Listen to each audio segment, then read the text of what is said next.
Hello friends, welcome to my channel. आज हम करेंगे IC38 new syllabus health section का चैप्टर नंबर 3। इस चैप्टर का नाम है health insurance products. Health insurance companies provide lot of products in India और इन प्रोडक्ट्स को क्लासिफाई किया जाता है depending upon number of people covered under policy.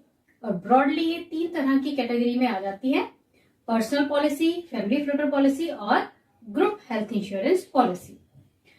जो हेल्थ इंश्योरेंस कंपनीज हैं ये इन पेशेंट और आउट पेशेंट दोनों को ही एक्सपेंसेस प्रोवाइड करती हैं जो कि हेल्थ केयर में लगेंगे। अब इन पेशेंट क्या होता है, देखिए, जब कोई इंश्योर्ड बीमार हो जाता है और उसको हॉस्पिटल में एडमिट होना पड़ता है तो ऐसे पेशेंट को इन पेशेंट कहेंगे। और कुछ ऐसी प्रॉब्लम्स हैं या ऐसी हेल्थ केयर सर्विसेज हैं जिसमें हमें एडमिट होने की जरूरत नहीं रहती है, तो ऐसे पेशेंट्स को आउट पेशेंट कहा जाता है। नेक्स्ट बात जो है वो आपको ये ध्यान रखनी है कि हेल्थ इंश्योरेंस कंपनीज हमें 3 तरह के एक्सपेंसेस जो है वो प्रोवाइड करती हैं: pre hospitalization, hospitalization and post hospitalization. अब प्री हॉस्पिटलाइजेशन का मतलब होता है कि जब कोई इंश्योर्ड बीमार हो जाता है तो उसे चेकअप के लिए डॉक्टर के पास जाना है, कुछ टेस्ट वगैरह होंगे, तो प्री हॉस्पिटलाइजेशन एक्सपेंसेस जो 30 डेज के रहेंगे, यानी कि एडमिट होने से पहले 30 दिन तक जो भी खर्चे होंगे, एक्सपेंसेस होंगे, वो इंश्योरेंस कंपनी उसको कवर करेगी। अच्छा, उसके बाद आ जाता है हॉस्पिटलाइजेशन। इसमें तो पेशेंट को एडमिट ही होना पड़ेगा, ये तो ऑब्वियस है, वो कवर होगा ही। और उसके बाद है पोस्ट हॉस्पिटलाइजेशन। तो पोस्ट हॉस्पिटलाइजेशन एक्सपेंसेस में जब हॉस्पिटल से छुट्टी हो जाती है उसके बाद 60 डेज तक के जो एक्सपेंसेस होंगे, 60 दिन तक का जो कवर है, नॉर्मली कंपनीज प्रोवाइड करती हैं। अच्छा, फिर एक और जो इम्पोर्टेंट पॉलिसी है उसे कहा जाता है क्रिटिकल इलनेस पॉलिसी। अब ये एक बहुत इंपॉर्टेंट पॉलिसी है। इसमें क्या है कि इसका नाम से पता चल रहा है कि ये पॉलिसी मोस्टली क्रिटिकल इलनेसेस को कवर करती है। अब क्रिटिकल इलनेस क्या है, मोस्टली इंश्योरर्स ने इसकी एक लिस्ट बनाई होती है जिसमें कि बहुत गंभीर बीमारियां जैसे कि कैंसर या हार्ट अटैक या फिर डिसेबिलिटी वगैरह रहती हैं।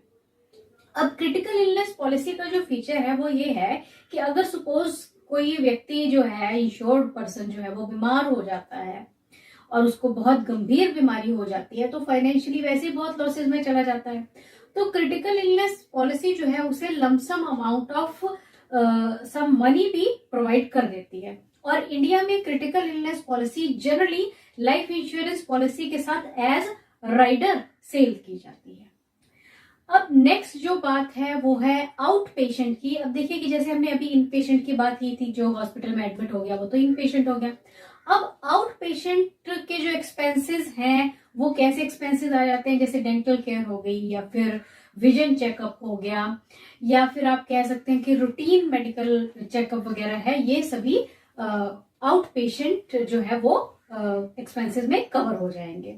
फिर नेक्स्ट इंपॉर्टेंट हेल्थ इंश्योरेंस है ओवरसीज ट्रैवल इंश्योरेंस। अब ये जो इंश्योरेंस है ये स्पेशली डिजाइन की गई है ऐसे लोगों के लिए जो कि out of India generally travel करते रहते हैं। अब देखिए कि अगर कोई सपोज इंश्योर्ड है और वो इंडिया के बाहर ट्रैवल कर रहा है और उसे कोई मेडिकल इमरजेंसी आ जाती है, तो ऐसी कंट्रीज हैं जहां पर मेडिकल एक्सपेंसेस बहुत कॉस्टली हैं, लाइक यूएसए एंड कनाडा। तो ओवरसीज ट्रैवल इंश्योरेंस उस टाइम पे हमें आउट ऑफ इंडिया भी कवरेज प्रोवाइड करता है।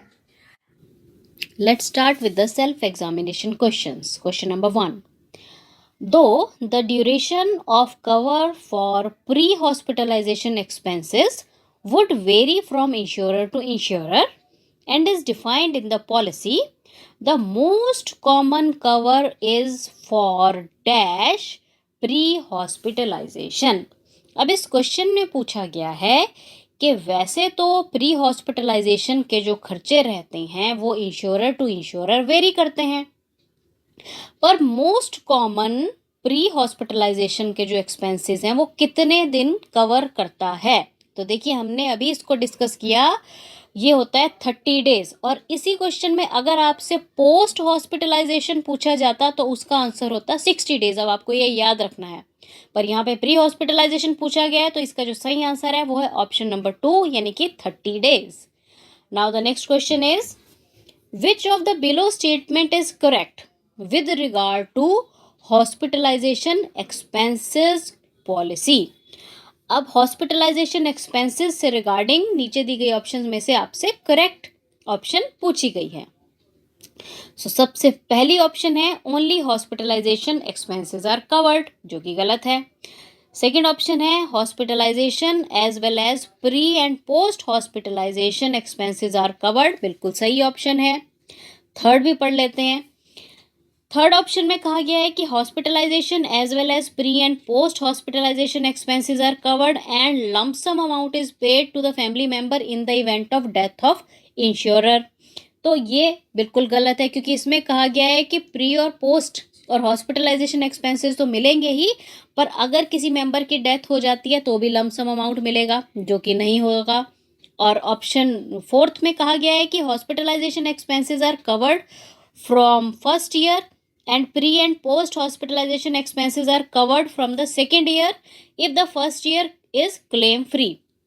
तो इसमें कहा गया है कि हॉस्पिटलाइजेशन का एक्सपेंसेस तो मिलेगा पहले साल में, पर प्री और पोस्ट हॉस्पिटलाइजेशन जो एक्सपेंसेस हैं वो सेकेंड ईयर से मिलेंगे, और वो भी तभी अगर जो फर्स्ट ईयर है वो क्लेम फ्री रहता है। तो ये भी ऑप्शन गलत है। इसकी जो सही ऑप्शन है वो है option number B. Now the next question, identify which of the below statement is correct. आपको नीचे दी गई स्टेटमेंट्स में से करेक्ट स्टेटमेंट को चुनना है। ऑप्शन 1 है health insurance deals with the morbidity. Second option है health insurance deals with the mortality. Third option है health insurance deals with the morbidity as well as mortality. और फोर्थ ऑप्शन है health insurance neither deal with the morbidity और mortality. तो देखिए हमने ये जब से हेल्थ का सेक्शन शुरू हुआ है हम बार बार बात कर रहे हैं कि हेल्थ इंश्योरेंस सिर्फ डील करती है मॉर्बिडिटी से, ये मॉर्टेलिटी से डील नहीं करती है। और मॉर्बिडिटी का मीनिंग होता है नंबर ऑफ डिजीजेस या फिर रोगों की संख्या। सो सही ऑप्शन होगा option number A, that is health insurance deals with the morbidity.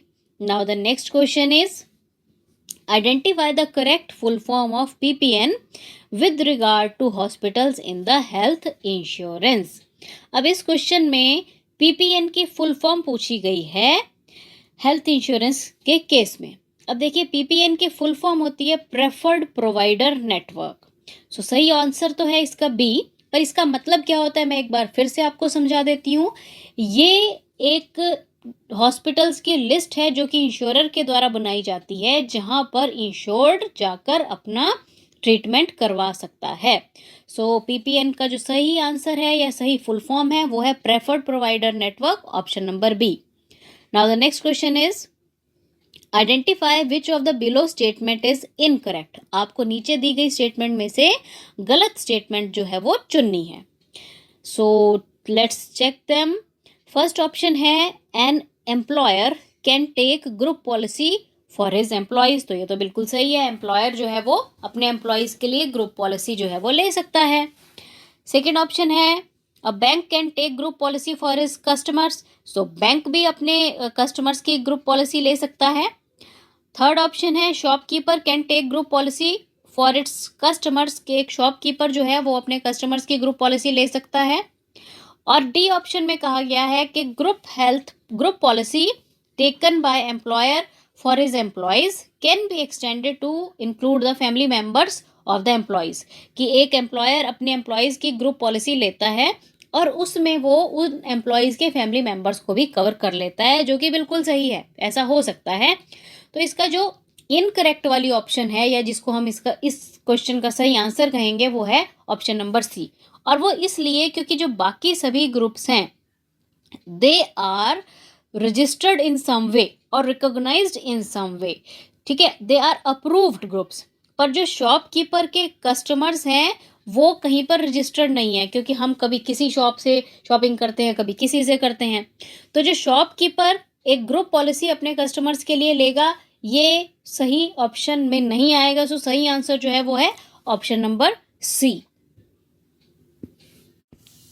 Premium calculation in health insurance policy primarily depends upon dash. आपको बताना है कि हेल्थ इंश्योरेंस पॉलिसी में जब प्रीमियम कैलकुलेशन की जाती है तो वो कौन सा फैक्टर है जिस पर वो प्रीमियम की जो वैल्यू है वो प्राइमरली यानी कि मेनली डिपेंड करती है।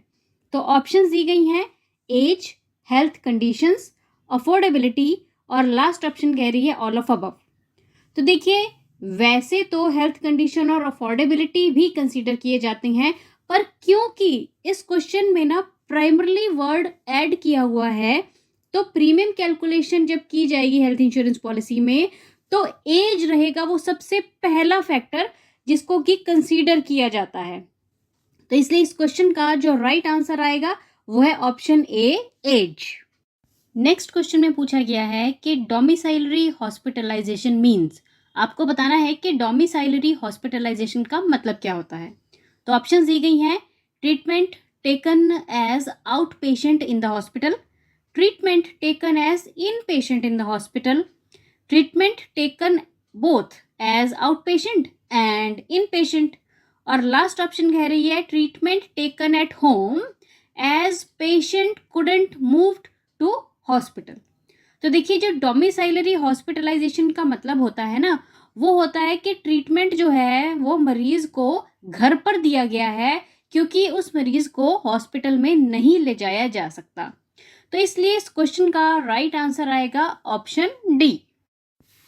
Group health insurance policy usually given to the groups like banks, society covers for.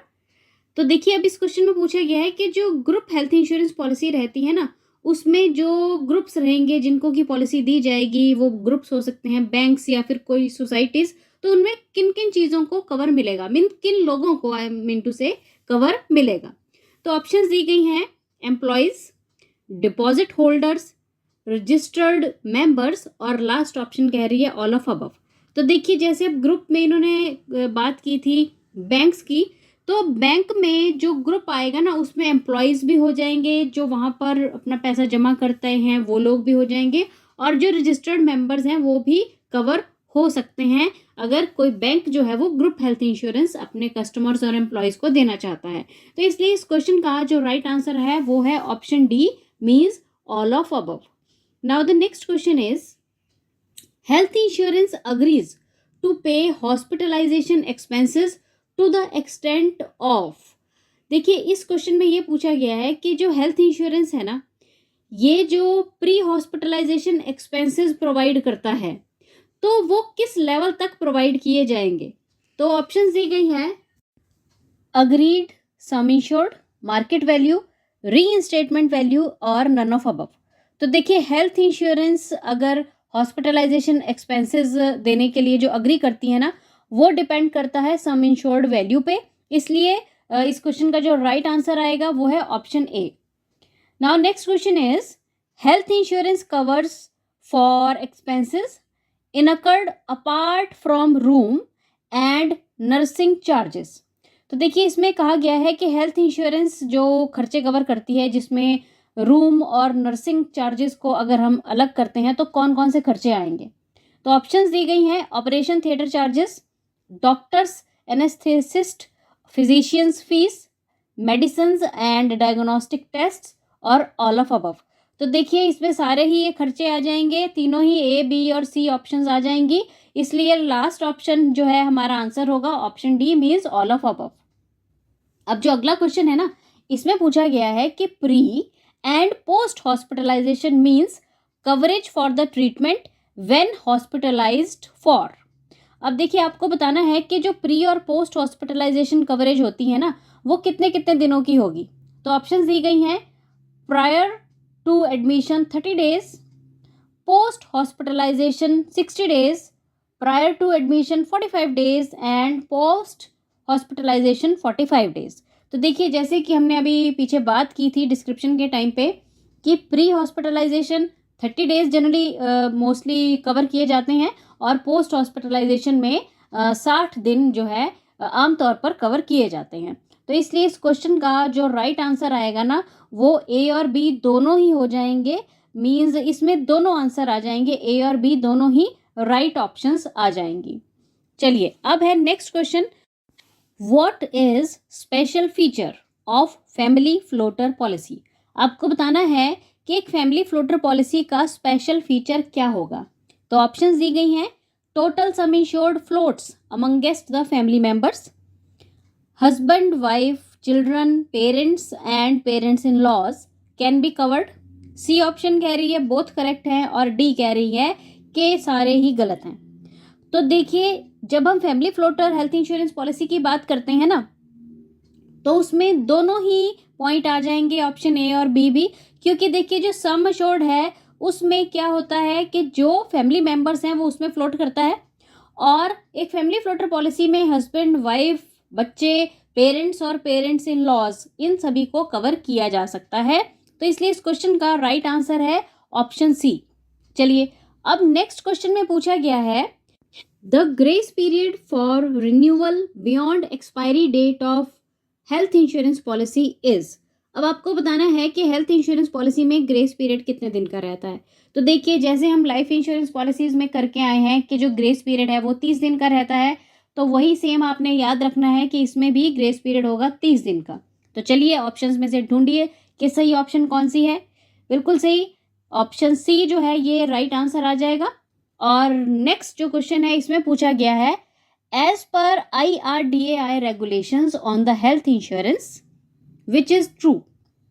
तो ऑप्शन दी गई हैं, lifetime cover is not mandatory, lifetime cover is mandatory, either A और B, और last option कह रही है neither A nor be.